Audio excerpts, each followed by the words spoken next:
It's really an exciting time, I think, to be working in green building. I don't think I need to tell you guys about the importance of green buildings in terms of how important they are to building communities. From a climate perspective, buildings account for at least a third of the country's greenhouse gas emissions. You always hear about the transportation sector in greenhouse gas emissions, but really the largest emitting sector is buildings if you combine residential and commercial, which you should. It's not something that the building sector is bragging about, but buildings are the leading emitter of greenhouse gas emissions, and that's not surprising. We spend 90% of our time in buildings. And so I think and then when you look at all of the other attributes of buildings that go into building a community and to addressing greenhouse gas emissions, you're talking about transportation systems and how they work, how they interact with buildings, solid waste, how much waste we're generating, water efficiency, all of these things really come together to create that's how, addressing these issues is how we're going to create a better communities across the country. And that's what U.S. Green Building Council and LEED is really all about. Hopefully you may have seen the LEED V5, the latest version of LEED. It's the largest overhaul of LEED in almost 10 years, was released in draft form recently. We're going to finalize it soon. And I think one of the really interesting things about the LEED platform is how it addresses all of those issues and gives developers options for doing that. As I mentioned, it's a really exciting time. I think we're excited about what's going to be happening around green building in the next decade. There are a lot of regulatory and market forces that I think are coming together to create a lot of momentum around green building. I think not the least of which is insurance. What we're seeing with insurance markets is really quite scary, I think.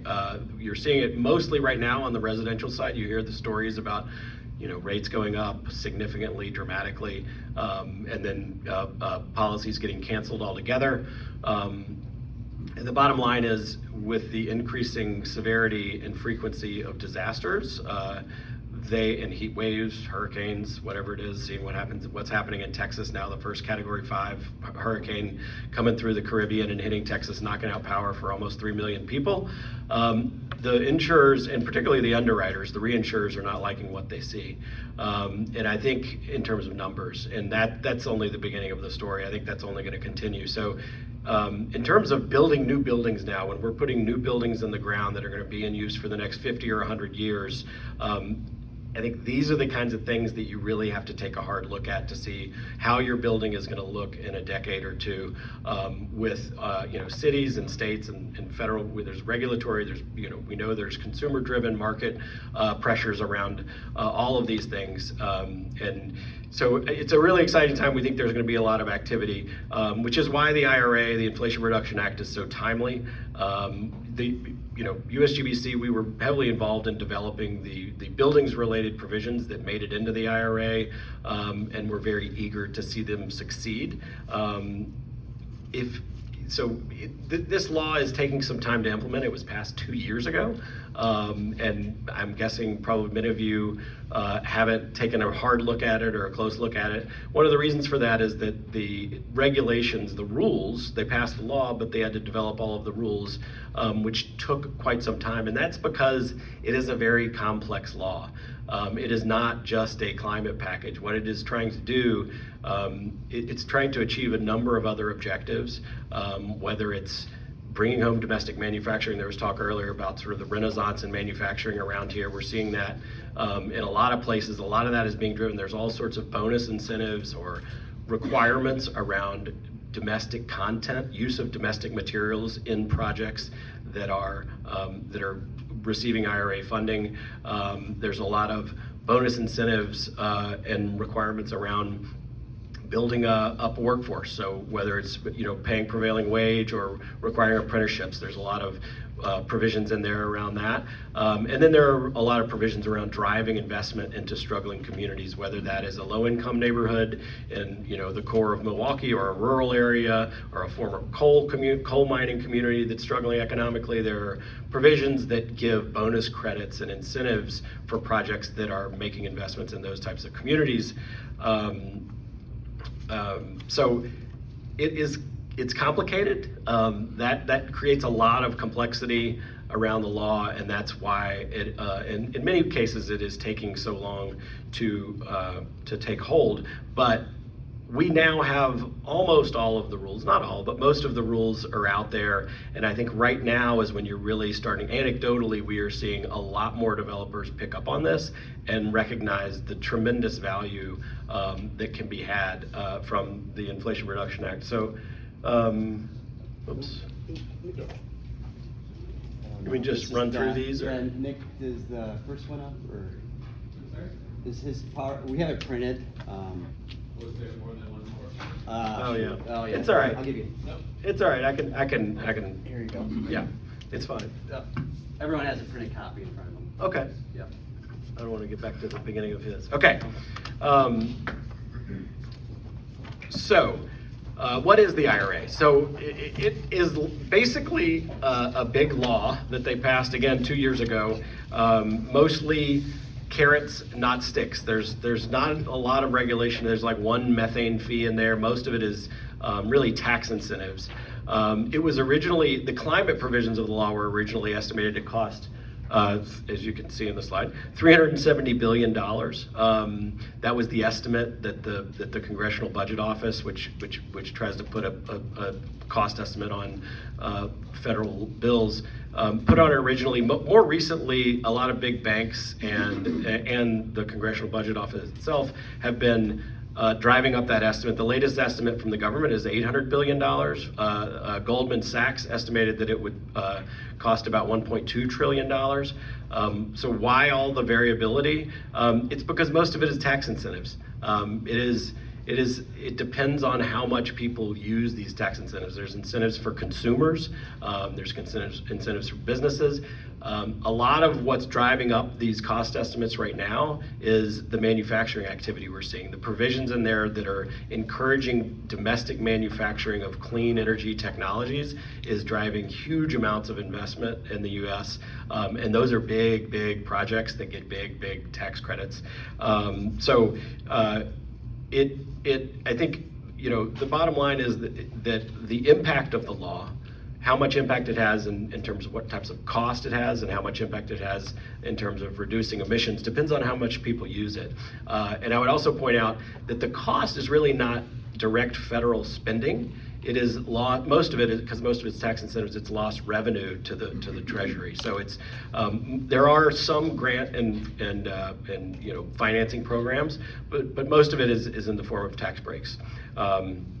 So again, I think the big deal is there's money on the table, and it takes planning. It's another step. I know there's a lot of headwinds. I did a fascinating discussion about what those headwinds are doing to the market. But I think this requires another step. It requires more planning up front.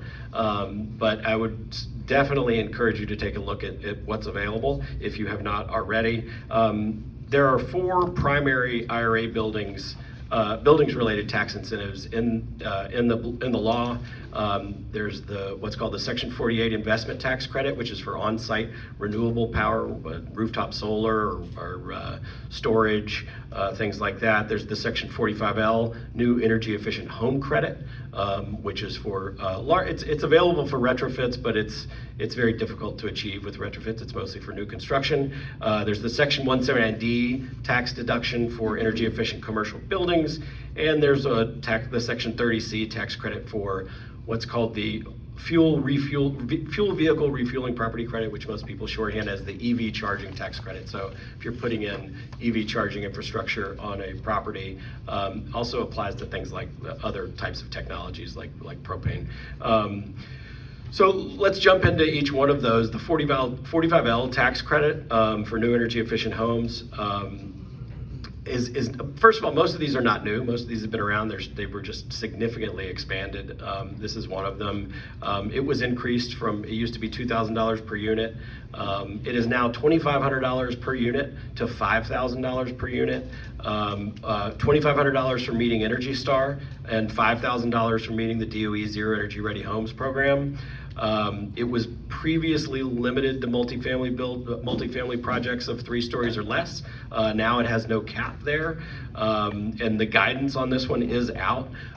This is one, there are a lot of these tax credits that you have to meet prevailing wage and apprenticeship requirements, which means, we can get into that a little bit later, and I don't know if some of the other speakers are going to speak to it a little bit more, but the prevailing wage provision does apply to this 45L tax credit, which means, that you have to pay prevailing wage rates that are published by the Department of Labor in your local community by zip code, basically, for different trades working on the project. So again, $2,500 to $5,000 per unit for multifamily or single family projects. The Section 179D tax deduction, this is a deduction, not a credit, not quite as valuable, but it is for energy efficiency improvements to new or existing buildings. And it again, this one's been around for a little while. It was increased, and it operates on a sliding scale. So depending on what you achieve in terms of energy performance, you get $2.50 to $5 per square foot. Again, it does require receiving the full credit does require the prevailing wage and apprenticeship requirements. And I should have said that about the 45L tax credit also. You don't have to do the prevailing wage on that one, but if you don't, the credit for that one drops down to $500 or $1,000 per unit versus $2,500 and $5,000. And for the Section 179D, it also drops down considerably to 50 cents to $1 is the range if not met. So there's a huge bonus for meeting the prevailing wage and apprenticeship requirements.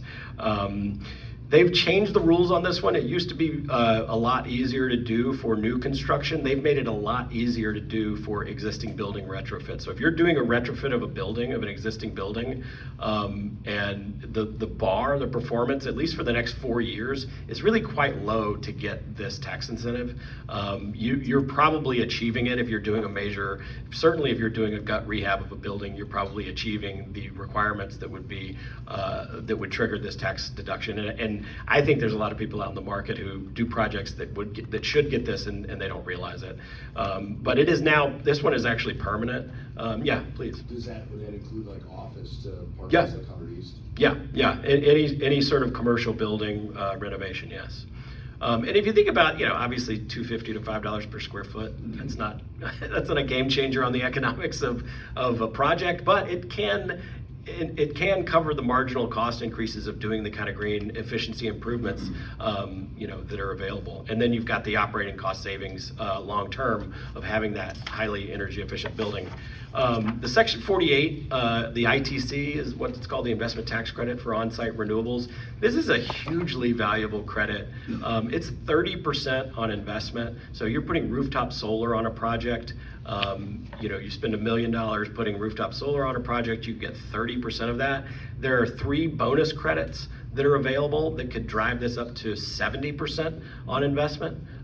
If you build in a designated energy community, such as it's like a brownfield site or a community with a former coal operations, you get a 10% adder. You're up to 40%.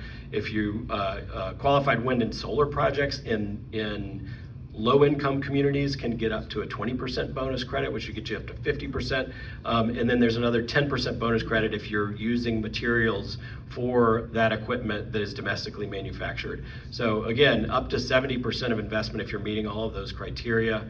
The prevailing wage and apprenticeship requirements do apply on this one, and if you don't, it drops from 30% to the base credit of 6% if they are not met. So again, a huge delta in what you get if you don't meet the prevailing wage and apprenticeship requirements. There's also, for public projects, I should point out, I know there's most of the folks here are private, but for public projects, This was made available as something called direct pay or elective pay, which means that it's essentially a rebate. Even if you don't have tax liability for a public project, if you're a local school system, a city government, a state government, a university, a hospital, and you don't file taxes typically, you can get this tax credit, and there's a number of other tax credits that you can get throughout the IRA that public entities can receive, and they essentially get a check from the Treasury. So it's really a game changer for those institutional builders who know they're going to be holding on to a building for a long time. It really makes no economic sense not to do these things when you're doing projects for those institutional clients. So we're going to see a huge amount of activity around this one with public buildings. And same with the Section 30C, the next one, which is the alternative fuel credit, the EV charging credit. And it's structured similarly to the on-site renewables. It is a 30% tax credit on investment, up to $100,000 per unit, per charging unit on a commercial site. One key thing about this Section 30C credit is that starting in 24, eligible properties have to be in a defined rural or low-income census tract. I think I put the map on the next slide. I went ahead and pulled up the map of Milwaukee, and you can see on that next slide, that map, how it's a pretty broad definition of what qualifies for that one. So the blue and the tan and the gray in here all would qualify for that Section 30C tax credit. It's a 30%. It does include that direct pay where public entities can use it. And I should mention there's also a transferability provision for most of these tax credits, where if you're a private entity and you don't have tax liability, you can't use direct pay, but you can transfer it, which essentially means you can pretty easily sell it on the market. And our understanding is that these tax credits are already selling, and that the market is pretty robust, and folks are getting about 90 cents on the dollar for these tax credits on the open market. Let's see. There are a couple of other projects. I think my time is running short. I did include just on the next slide a snapshot of the Department of Labor's online wage library search tool, which gives you a sense of how you can look up what the prevailing wage rates are for a given trade. I think the prevailing wage thing in some communities is very familiar. People understand it. They get it. In some communities, people, where there's not large labor presence, they don't, and it's new, and I think there's a lot of education that needs to be done to get people's heads around it. But the Labor Department website does a pretty good job of setting out how you can look up those rates. And I just want to flag, I know the next speaker is going to speak to a couple of these, but in terms of financing, first of all, I think people are what we're seeing is people are starting to get really creative about how you can monetize the value of these credits. For the most part, you're not going to get this cash until your project is placed in service. You're not going to get the tax credit. However, banks are going to recognize this as pretty much cash on the table, and see that it's as long as you've met the requirements, and your accountant is telling you and your attorneys are telling you that you've met the requirements, that they understand that money's going to be there.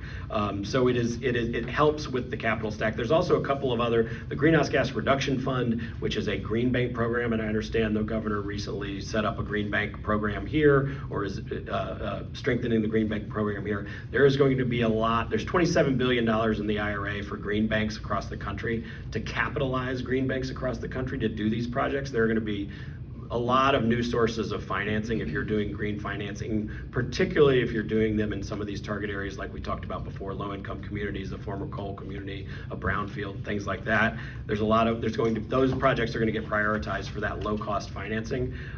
That's going to be available. I think the money is going out the door. The programs are being set up. I would expect that in the next 6 months or so, those programs are going to be up and running. There's a home energy rebate program, which is available to landlords. There's a HUD program, which I think you're going to speak to. And the last slide I would just point you to is this hypothetical.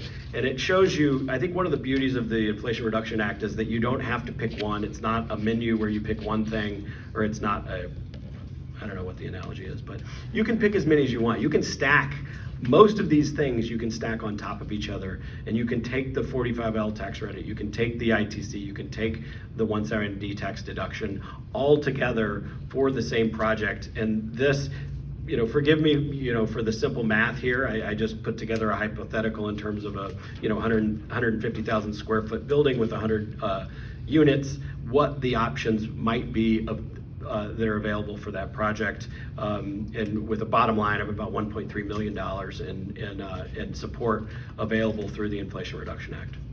And then finally, I just want to note my name and email address is at the end here. I love hearing from developers and people who are actually doing projects out in the world. If you have questions, we're constantly working with the agencies that are implementing these things, working through questions, working through challenges. If you have a success story you want to share, let me know. We'd love to hear about them. So thank you again, Chris, and everybody for having me, and I'll turn it over. Do you have a question? No, it wasn't a question. Okay, yeah. Thank you.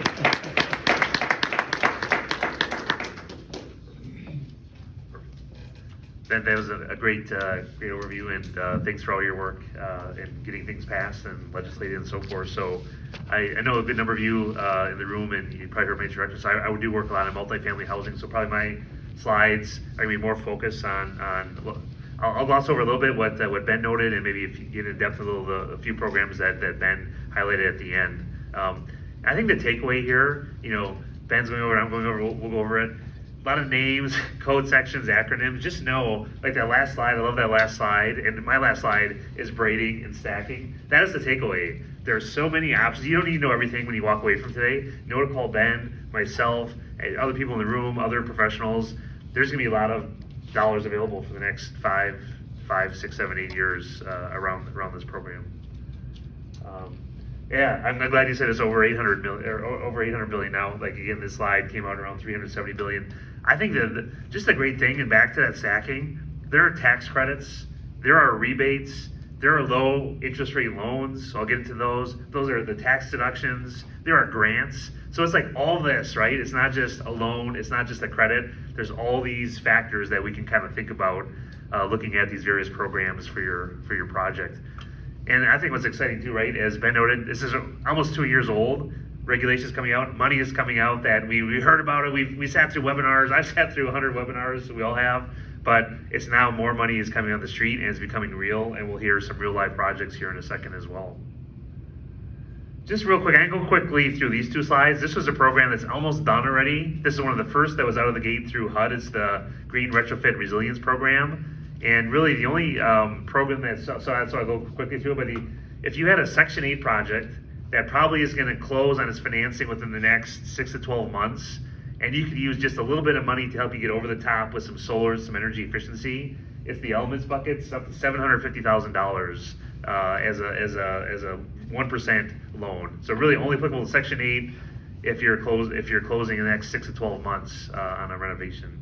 Otherwise, it's kind of been passed. So that's one of the first programs out of the gate. But just want to alert you of it if you had a Section 8 program or Section 8 project that's out there. So shifting gears to things that will be applicable to you. And real quick, I can go to this slide. I'll come back to this. So as Ben mentioned, there's home efficiency rebates, home electrification rebates. So this is literally a rebate program. And this map, and there's a link to a website here, kind of follows, and this is probably like a week or two stale, but as been noted, every state through its Department of Energy puts together its kind of plan and sends it out to the federal DOE. And so the federal DOE will kind of approve it and so forth. So really, this map here shows New York, the kind of greenish color. New York's the only one that's actually has the program in service. The light blues are have submitted their program to the federal level and waiting comment. And then we here in Wisconsin and other states are working on the plan to submit. So I think late 24, early 25, we hope here in Wisconsin that we'll get that out to the DOE and back, and by 2025, early 2025 or first half of 2025, have the dollars start going on the street. And this is, again, a rebate, so not a credit, not a loan, but a rebate. So a lot of that's going to actually happen with at the general contractor level. So a lot of general contractors we know are kind of getting up to speed on this. The home efficiency rebate program is only for retrofits, And that is looking at, I know we talked in the lobby out there, is for energy savings, right? So another big thing about if you have existing buildings, probably one of the biggest takeaways is getting benchmark, getting your energy utilization benchmark, because a lot of these are going to be looking at savings of energy compared to certain standards. So again, retrofits, if you're 20 to 34% energy savings, it's $4,000 per unit, and higher if you're more than 35% energy savings. So really, if you're looking at that 1960s building, 70s building, and so forth, this is definitely something, a program to look at in your total capital stack. I think a lot of people, especially available for retrofits or new construction, is kind of this electrification. We hear electrification, decarbonization, but this is up to and it is you look at affordability, and affordability to people means different things, but essentially we have to be at least 50% of our units at 80% AMI or less. So not deeply affordable, just maybe that kind of definition to be eligible for these programs. This is going to be up to $14,000 per unit of a rebate. And the types of things it's going to cover are, I'm not an architect, talk to your architect, your contractors, heat pumps, water heaters, stoves, clothes dryers, breaker boxes, weatherization, so things of those components. And again, they'll all be out very well outlined in our state's plan when it comes out. But $14,000 a unit adds up pretty quickly, right? So again, kind of keep that on the side when you're thinking through what can I, Bob? Hey, Don, this isn't available Not- until Wisconsin has an. Exactly, yeah. So, and if we want to start a project in '24, no retroactive application of it, you think? Probably not. I know, Bo, you've talked to do you have a I comment don't then? think they can. Probably not retroactive, yeah. I know, but you've talked to Not yet, yeah, Wait. yeah, kind of waiting, so unfortunately, yeah, for projects. Is that an ongoing affordable requirement? The below- Yes, I don't know how monitoring is gonna happen with that. I don't know, Ben, if you do, that's a great question, how do you monitor that? I don't know that answer. I'll make a note on that. Or if it Yeah, qualifies out of the gate, but then Yeah. down the road, it's. Yeah, I think there's some sort of a commitment in the contract. Probably contract, yeah, It's a good question though. yeah. So I think this is one to keep your eyes on. I think a lot of usage. I'll gloss through this, but what I'll focus on this point, right, we see people already, and we're going to, on our panel, talk about solar, geothermals here, right, the climates of Wisconsin. Geothermal is actually a big one. We're seeing wind a little bit. We're seeing new technology, innovative technology, like panels, like on windows that are kind of solar related and so forth. And the neat thing, again, I know there's some local housing tax credit developers here as well, and historic developers. And a lot of these credits, formally, maybe if I had a 45L energy efficiency credit, it would deduct from like my local housing tax credit. Really, a lot of that was kind of thrown out the window. That the government is really asking you to stack these. That I'm not going to, because I have one, it's going to take from the other. So these work very, very well together. I'll go to the next. And this is really all the adders that Ben noted. We expect to probably see, especially a lot of deals that are affordable, in that maybe 40%, maybe 50% solar credit. And the interesting thing with the solar credit too, right? It's the components to install, and the actual, obviously, solar panels and so forth. But just from an accounting perspective, putting on my accounting hat, we can take things like your architect's working on things, you're earning developer fees, you're carrying construction interest. There's a way to actually build that total cost that you're getting this 30, 40, 50% solar cost on. So again, to help pay for more of your overall project. The one kind of small component with back to again, a lot of these programs, prevailing wages, Davis-Bacon wages, and so forth, are important to kind of maximize their benefits. For multifamily, or for all projects, if you're actually under 1 megawatt, you actually do not need to use kind of the prevailing wages and apprenticeship and so forth. And most projects, I'm told you would need almost 4 acres of solid solar panels to get to 1 megawatt. So almost all multifamily projects would be under this one megawatt rule. So that defaults everything Yeah, back to not needing that and Yeah. getting the 30%. 30% automatic. So yeah, Because in Texas, it'd be really hard to do Davis-Bacon. right. Because Sure. wages are so low there. Sure. Yeah. Exactly. Yep. Okay. Exactly. Yep. This is just an example. I just want to show you back to combining, again, I know you're not all light tech developers, but if you were, and just kind of show, again, how powerful this is. And we're actually at Baker Tilly, we're actually putting together almost in every state, right? There's regulations and around solar and what can I sell back to the grid and so forth. But some people ask, does it just make sense to do it automatically?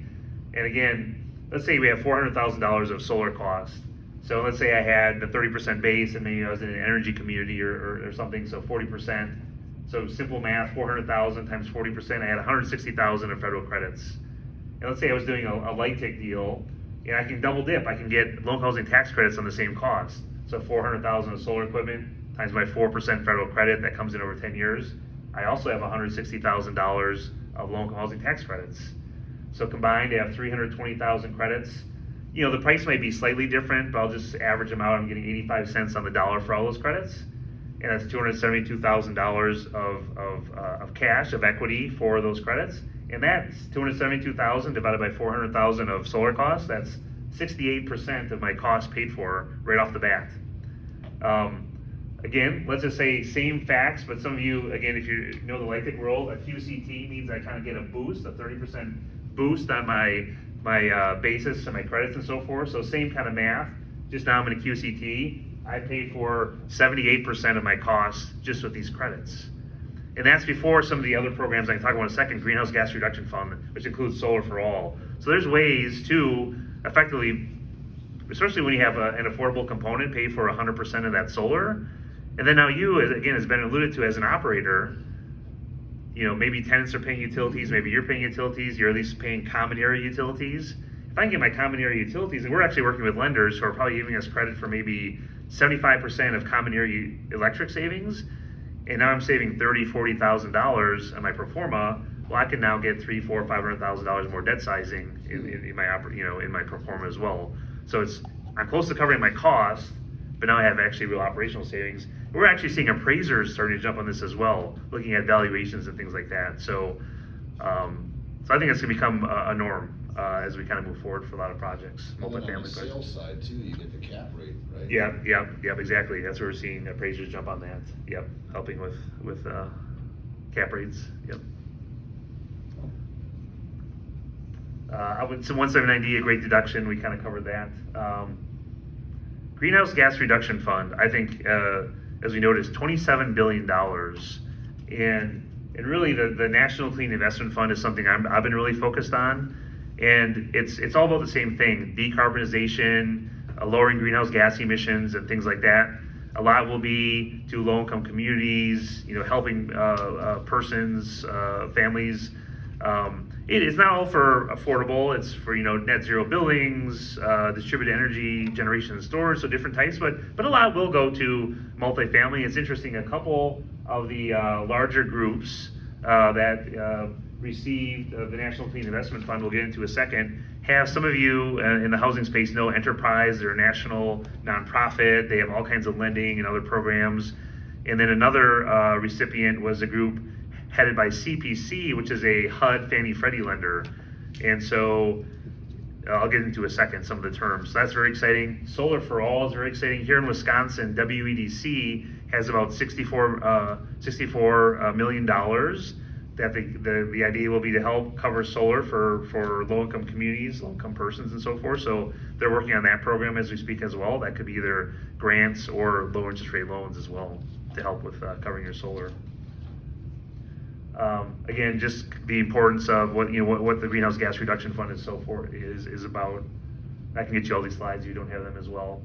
We've talked to a couple of these National Clean Investment Funds, and really, for your pro forma, what this means, I'm very excited about, is primarily low interest rate loans or below market subordinate loans, interest rates maybe as low as 1.5% to 3% on subordinate debt. They're going to work really well subordinate to Fannie, Freddie, HUD on your loans. They don't have to be affordable, kind of middle of the screen. Conventional loans, subordinate up to 90% loan to value. Really big bang potentially if they are affordable. Longer amortizations, you can see that maybe that loan might go up to 150% loan to value on affordable projects, meaning they don't really care about value. A green energy building, low-income community, helping low-income persons. So all those of you working on affordable properties, and even conventional market rate properties. This is a program, I think this is gonna be, we talked about it, $27 billion between solar and its National Clean Investment Fund. These are just a couple, these are the groups that received the $14 billion of the National Clean Investment Fund. And like I said, a couple of them, Enterprise is in Power Forward, and CPC, some of you know Sanair local here. Sanair is part owner of CPC. CPC has $6 billion to get out. So talk with your friends at Sanair or me, make an introduction to you as well. That's really, kind of the Solar for All, like we talked about. WEDC has the 64 million, or 62.4 million. Many states, there's 60 entities around the country that got $70 billion allocated. Again, if you're working in other states, there'll probably be another entity in a state that you're working in to receive those dollars. And I was gonna say, and there's just some good links as well. Call me, call Ben, call others, but there's a lot of good information out there on the web as well. So there you go.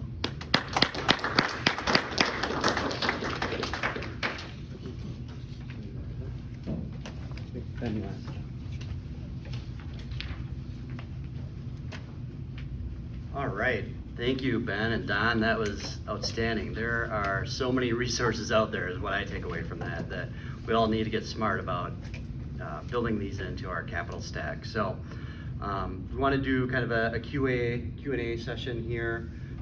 We're bringing in, again, Christopher Adams from Dominion Properties and Nate Helbach from the Neutral Project. So I'm going to start with Christopher. You were an early adopter, really, before the final rules of the Inflation Reduction Act came out. It was something that you believed in and you were going to do anyway. And you have this now big, beautiful, historical hotel in downtown Racine. Walk us through a little bit about the project and the incentives that you did use and how that process played out. Sure. So the project took about 5 years to develop, and the reason being is that we had the project ready to go and were looking for primary financing in February of 2020 for a hotel. And so we called like 100 different banks. No. Good timing. Terrible. Good timing on that one. However, I'd much rather, and it would have been really bad if the hotel had just opened, which did happen to a colleague of ours, but that's a whole nother story. But so we just kind of tabled the financing of it, and I started to look for other sources of financing. So the hotel is probably the most intricate capital stack of any project that we're going to do. So it had city grant, city loan, city TIF, historic tax credits, new market tax credits, PACE financing, and then owner equity. So it was complicated, it was expensive legally to close, as all new market tax credit deals usually are. And then because it took so long, there was some more costs there. Of course, delay costs are always prevalent. But the project ended up, we started it really in January of 2022. So, we were like the silver lining for the green energy tax credits. We were going to already do these things as we do on all of our projects. But the timing wise, we were able to utilize the IRA green energy tax credits because of just timing. So we placed the building in service in August of last year. And so if like on a new project, we definitely would be taking a look at these green energy tax credits as part of the capital stack. So we're getting these credits afterward, which is great. And right now we're actively trying to sell the credits. So we're landlords and developers. We don't need. Can you explain that a little bit more? What? Selling the credits? Yeah. So we don't need the tax credits for our company, so we're looking to sell them. We've had some success with the Crux platform. That's an online platform or forum for folks that are developers like us that put our Our project out there, you know, we had a separate CPA firm do basically like a cost seg analysis. You need to have that for any purchaser is going to look at, like, okay, well, how are you coming up with these dollars? You know, we have like $600,000 worth of tax credits on that project. You know, okay, you know, you need to verify that. So we did that. And then the Crux platform, you put it out there and you say, we want like 90 cents on the dollar for tax credits. And then buyers of the credits will come in and, you know, we've gotten offers anywhere between like 70 cents on the dollar to like 84. And so right now we have a buyer at 84 cents on the dollar. And because it's a small project as far as dollars go, we're not getting as much, you know, credit per dollar spent on the credits or achieved. But the platforms have been looking at the really large projects like a solar installation where there might be, you know, $4 million worth of credits or $40 million worth of credits. But we still have, we still feel that we will successfully be able to sell the credits. And the other thing is the builder of the project is expressed interest in the credits as well. So we're gonna have like that timing. One critical thing about the credits is that you need to close a transaction before the deadline for your IRS filings. So on both the buyers and sellers end. So for 2023, we extended our tax returns. And so we have until October to sell the credits, and the entity that is buying the credits needs to have extended their tax return and then buy them by October. That's like a brick wall. So if you don't make that, then Johnny, you have a question on you're that? over. But yeah, so you're gonna get the credit, you're gonna sell the credit. Is that cash taxable? No, No. no, You're not? No. There's no income tax on that? no.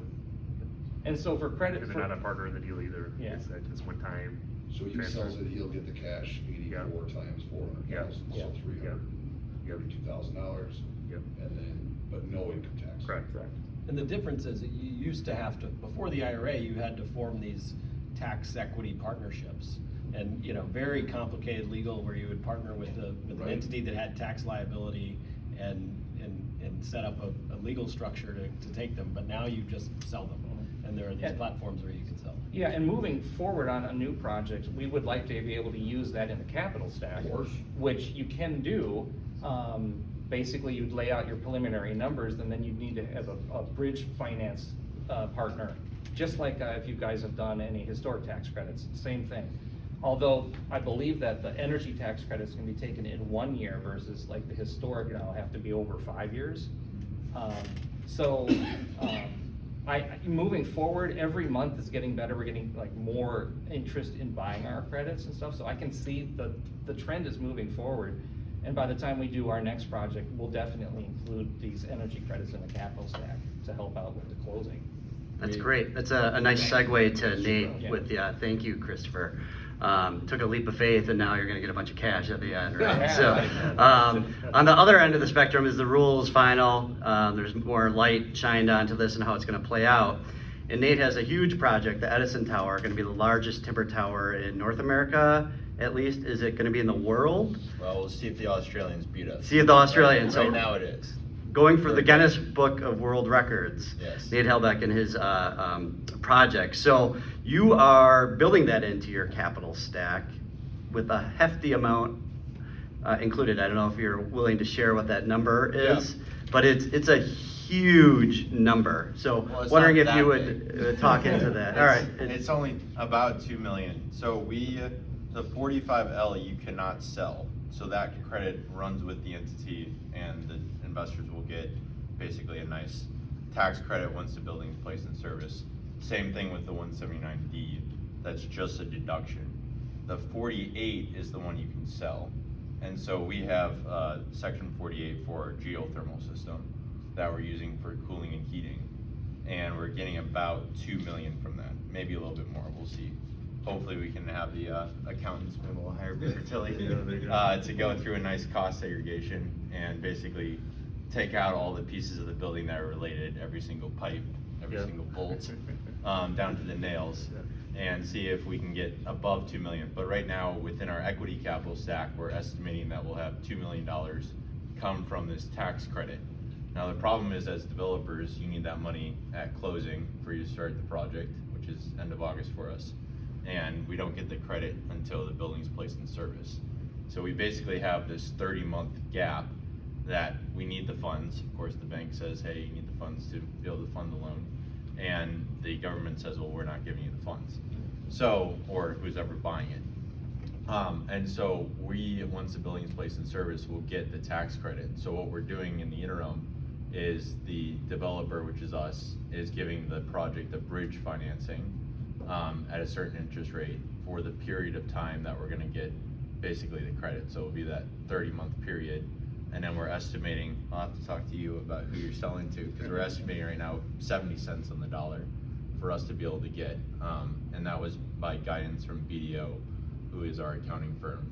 And they said that this credit, unlike the historic tax credits and other affordable tax credits, isn't as popular right now on the market because it's so new. And so that's why they said it's probably a lower premium than you typically see. Typically they're at like 85 to 90 cents on the dollar. And so we're estimating 70, hopefully we beat that and we get something a little bit better and above the $2 million mark. But the interesting thing as well about the Section 48 is it doesn't just have to be geothermal. And so we actually are saying it's geothermal, but it's not really geothermal. We have a energy transfer system that we're drilling in for cooling, and that is a recirculating line underground.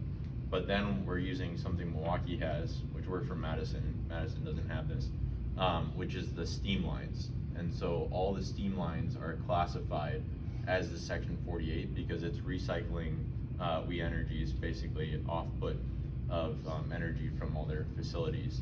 And so if you use steam, that also classifies under the Section 48. And so to heat the building, we're using steam from the steam line, and then we can basically offset all the heating and all the heating systems that we have in the building. And right now we're at 30% of the tax credit. We could get a bump to 40. There's several different requirements that Ben talked about. One of the big ones is prevailing wage. And it's not just prevailing wage for like all the contractors, it's everyone down to like your cleaners, your maintenance guys, everyone. And our understanding is they'll come and audit you for that. And so our project in Madison, we're kind of doing this a little bit in reverse because we started that in 2020, so we're just finishing up right now. And it doesn't look like we'll get access into all of the benefits of 45L or 179D. Mainly because we had non-union subs on site during construction, and we're using non-union subs during operations. And so our understanding and recommendation from BDO is if you want to get the full benefit of 45L and 179D, you need everything to be prevailing wage and with the apprenticeship requirements as well. When you talk about operations and maintenance, that's during construction only, right? Correct. So all the way through basically when the building is placed in service. So that includes like your cleaner at the end of the final clean for a project. So it's a big math project. So Yeah. you're gonna get this tax credit, you're gonna sell it for 70 cents on the dollar. Yep. So if you use the 2 million number, it's 1.4 million. And then you're gonna land 1.4 million for your project. Correct. And then let's say you charge 10% interest. Yep. So you're gonna lose around 27% of that to interest. Yep. Ish. Ish. So Yeah. you end up with $1 million, Give or take. which is nothing wrong with that. Yeah. Half of it's gone through process. I Yeah. always feel like the government should just make it cleaner. Yeah. They make it so hard, right? They're gonna give you $2 million, but you're gonna end up with $1 million, Yeah. right? Well, we're ending up with a 2 million after the math equation. Cause we're getting 30% of the full system. And so right now we're estimating the system's right around 7 million. So that gets us to about, if we get the 30%, we're at around 2. If we get 40%, we're a little above that. But you're only getting 70 cents on the dollar. Right, we're getting 70 cents on the dollar. And I would say Yeah. that's a conservative estimate. I think the markets are maturing. It's But- also but new. you know what I'm saying, like, Yeah. pick the number. Yeah. Yeah. Sure. But you're not getting $2 million. No, You're yeah, right. And you gotta pay interest on that money, so I'm just saying, Yeah. it's just a lot. I don't know what the push on the government, first of all, I appreciate the programs. I do, right? Like, I mean, I'll take $1 million for free. I'll take your $1 million I for think it's free. making $1 million and get rid of the hoops, Yeah, that's true. that's all, I mean, it's just like. But it's the government. Well, I mean, they a had lot of these. people are getting paid, right, and you don't like my idea, because you need the hoops. You know what I mean, right? But think about it, and then on top of it, you probably got 50 grand in lawyers and accountants. Oh, yeah. There's just a lot of hoops versus. It's still worth it, but it's still, I mean. Still worth it without any It's like new question. market tax credits. Same, or Here's what historicals, happens. Yeah. it's just interesting to me. It's still worth it. I mean, There's a lot of red it meat butter, it so. boosts our IRR though for our equity holders For because sure, they're it's getting amazing. $1 million for free. Hey, Chris. I mean, you know, they had the reason there were policy goals around why they have the prevailing wage requirements, right? I Yeah, mean, you know, it's. that makes sense, Yeah. because that's, and then you gotta figure out what that costs, right? So it's, I'm waiting for the AI to do all that math. Yeah, the juice is definitely worth the squeeze, Correct. for sure, For yes. sure. Christopher, and then we're gonna go to Bob. Yeah, a couple of things to note, is, first of all, like when you're talking geothermal, if it's a geothermal driven system, what qualifies for the tax credits is everything from the bottom of the wells to the registers in the apartments. The whole system qualifies, not just like the wells and the pumps for the wells. The other thing is that there are some new technologies that a lot of people aren't aware of yet that could also overlap with it. So, for instance, you can do combined plumbing and HVAC piping. So if you do that, then 90% of your plumbing can be credits. That's a really good point. Yeah, can be a. You may be my new best friend. It's prorated Yeah. though, right? It's prorated.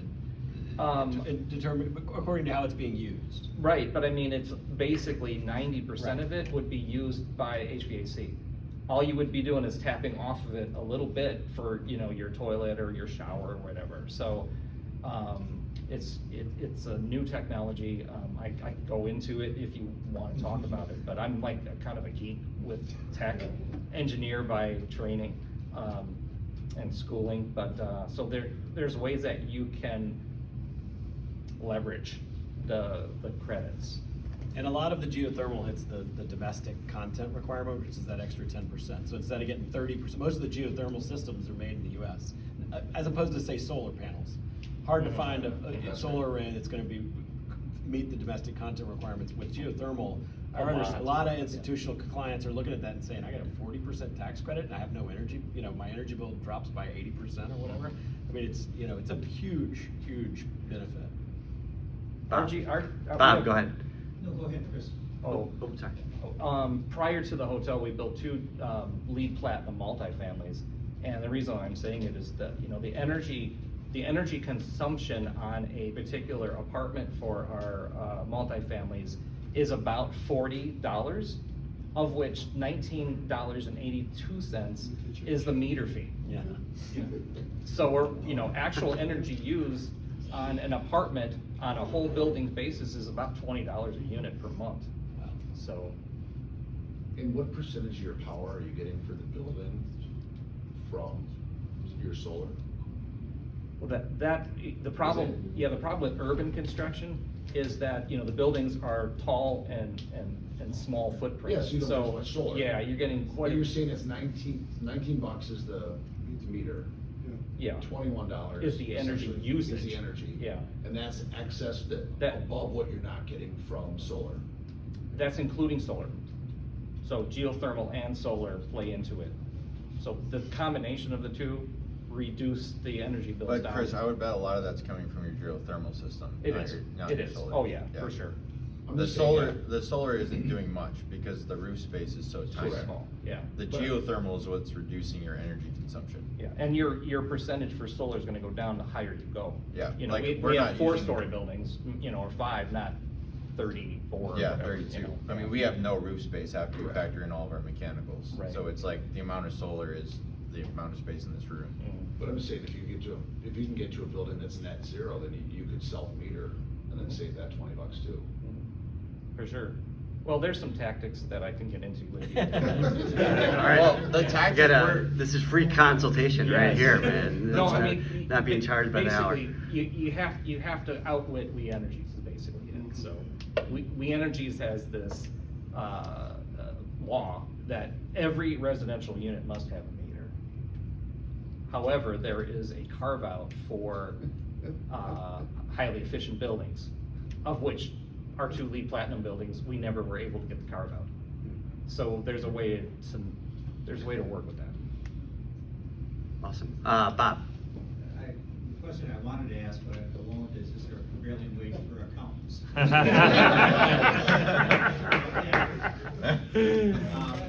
question I do want to ask is, all of the credits that we're talking about, Don, do all of these credits then reduce depreciable basis? They do, yeah. So has anyone done the cost benefit on the after-tax on the value of the credits versus the losses or deductions? No. That's a good question. He's got to pay capital gains tax if he does. Yeah. I don't, Yeah. does the 48, I thought the 48 does not. I thought it was just the 45. Just darker out of it. What do you mean? I'll verify that, Bob. Until you I'll die. confirm that, Yeah. Yeah. Great. Full handcuffs, I guess. You're Great just question. getting the money sooner is what you're saying. All right, Ben, You're monetizing. coming towards the end here. Charles, yeah, go ahead. I was wondering, because you have all this cost savings, if you had your original pro forma and then you say, hey, we're gonna do all this and it's gonna eliminate some of our expenses, could you use that for your financing or helping with that? Because Yes. you are saying, hey, this was $50,000 in Yes. expenses, and now it's $20,000. Yes. Yeah, and that, you have to convince the bank that that is a real estimate for your energy use, which is, adds into, of course, your overhead. But it is possible. We haven't done it yet, but theoretically, yeah. What we just did is, we did a big energy model with our engineers, and they looked at basically what it would be with geothermal versus without geothermal, and we're charging a gross lease, and so we're saving roughly about $15 per month per unit, and because we're charging a gross lease, we're able to basically increase rents by $15 per month without the net of what the tenant's actually paying being different, because if they went to 333 or Couture or Ascent, they'd be paying base rent plus utilities. We're doing everything in one big chunk rent item, and the $15 that we have that the tenant doesn't know they're not paying, we're taking as profit, which at the end of the day boosts our NOI, which upon sale should boost the sale value. Smart, I love it. It's another way to crack the nut, right? Yeah. Yep. Ben, what are you seeing like nationally in terms of developers using this? The big thing about this, and I think one of the reasons all this is, there's still some uncertainty, is that this is very new. The tax incentives went into effect by and large in 2020, at the start of 2023, right? So the first year anyone could have taken these is 2023. But the law didn't exist until August of 2022. So for planning purposes, 23 is pretty much a wash. Nobody, unless you were already building, as Chris was, to meet some of these standards that you have to get, then you can take them. But if you weren't, they're not gonna be available. So really right now is when what we are seeing anecdotally is a lot more awareness and education, and the question about banks like recognizing the value of the operational savings if you do a gross lease. I think that stuff is gonna become a lot more commonplace, and it's gonna become a lot more predictable, and people are gonna be able to monetize it a lot better. The more this becomes, is real out in the market and people start getting their checks. So right now, this is, really the first time, if you say you built to meet one of the tax incentives in 2023, you'd be getting your return about now, right? Maybe you probably did an extension, or did they automatically extend it till November, I think? At any rate, this would be the year when people are getting their incentives back.